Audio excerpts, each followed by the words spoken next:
En Éthiopie, l'année 2024 a été caractérisée par d'importantes transformations économiques. Sous la direction du Premier ministre Abiy Ahmed, le pays a entrepris des réformes audacieuses visant à moderniser son économie et à attirer des investissements étrangers. L'un des changements les plus notables a été l'adoption d'un régime de monnaie flottante pour le birr, entré en vigueur en juillet. Selon le chef du gouvernement d'Éthiopie, il est primordial que la priorité politique soit d'attirer plus de capitaux privés dans le pays.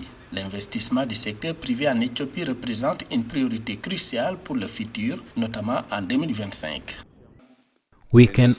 Nous ne pouvons que renforcer davantage la croissance de l'économie éthiopienne en numérisant notre industrie agricole, les secteurs miniers et touristiques. Sans numérisation adéquate de notre économie et la création des conditions favorables pour les secteurs privés, il sera impossible de garantir la propriété nationale. En 2025, nous réaliserons encore plus au mieux.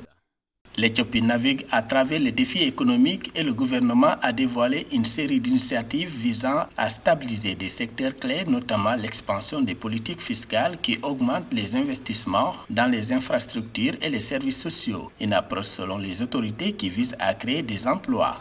L'Afrique est leader dans la production de blé et de café et nous progressons également avec d'autres produits. Nous embellissons nos villes et nos campagnes grâce à ce que nous appelons le développement des corridors. Il existe cependant de nombreuses pensées négatives et confusions autour de nos pratiques. Ce que je peux vous assurer, c'est que tout ce que nous faisons est centré sur les personnes et le peuple en bénéficiera.